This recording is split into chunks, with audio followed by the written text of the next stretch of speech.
Hi everyone. आज मैं एक और शानदार हिंदी टू इंग्लिश ट्रांसलेशन करने जा रहा हूँ। ये ट्रांसलेशन देखने के तो हिसाब से बहुत ही सिंपल है, लेकिन इसमें बहुत कुछ सीखने को मिलेगा। चलो देखते हैं वर्ड बाय वर्ड कैसे इसका हम ट्रांसलेशन करते हैं। पहला सेंटेंस है, एक दिन गौतम बुद्ध बाजार जा रहे थे। तो ये कौन सा सेंटेंस है? ये पास्ट कंटिन्यूअस है। तो उसके साथ क्या होता है? सब्जेक्ट के साथ वाज वर और वर्ब में आईएनजी लगता है। अगर सब्जेक्ट सिंगुलर है तो उसके साथ वाज, अगर प्लूरल है तो उसके साथ वर लगेगा। तो यहाँ पर हम देखते हैं one day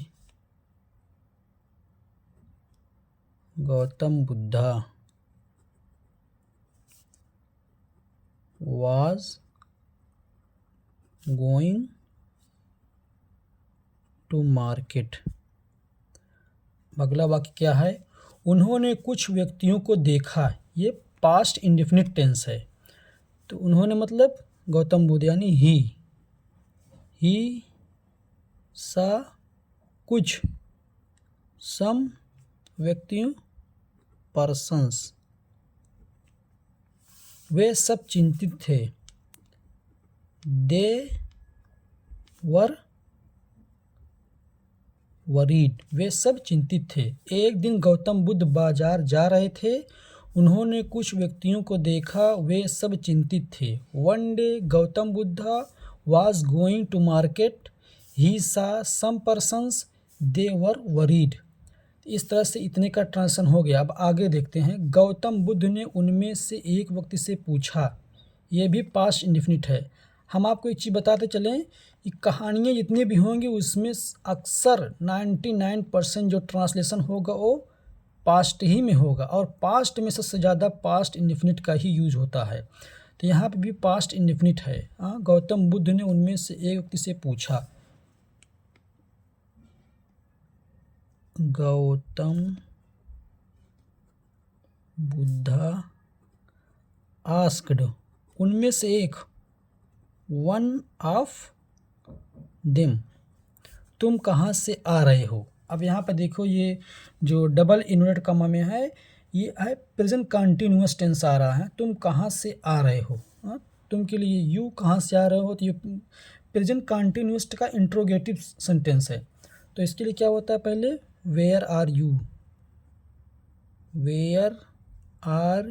you coming from, से, तुम कहाँ से आ रहे हो।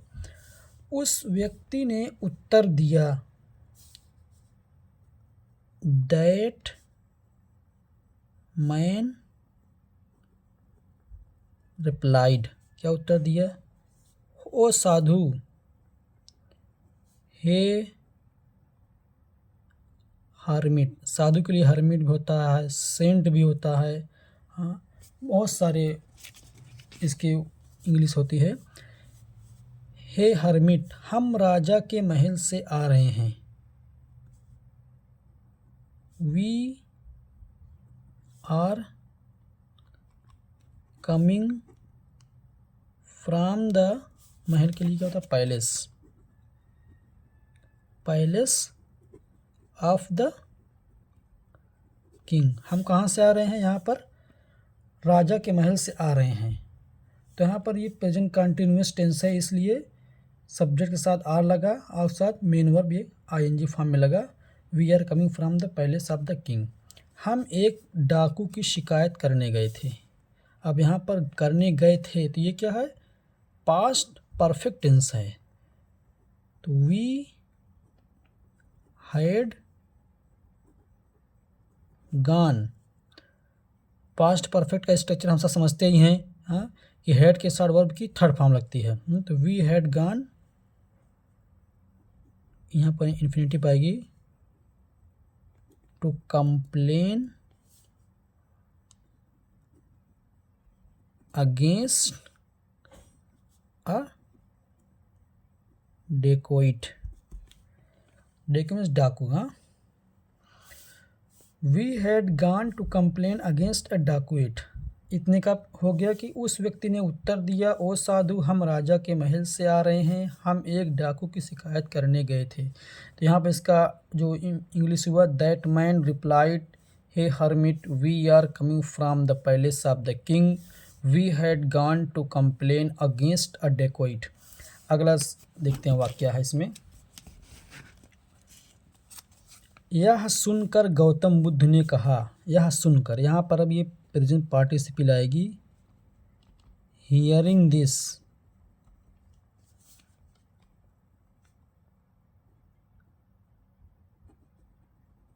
गौतम बुद्ध सेड, मुझे उस डाकू के विषय में और अधिक बताओ। टेल मी मोर, और अधिक, अबाउट दैट डेकोइट। तब उस व्यक्ति ने कहा कि वह बड़ा भयंकर है। Then that man replied that he is, he यहाँ पर आया है डाकू के लिए, ही इज वेरी डेंजरस। यह सुनकर गौतम बुद्ध ने कहा, मुझे उस डाकू के विषय में और अधिक बताओ। तब उस व्यक्ति ने कहा, वह बड़ा भयंकर है। Hearing this, Gautam Buddha said, tell me more about that dacoit. Then that man replied that he is very dangerous. अब आगे देखते हैं। वह चीते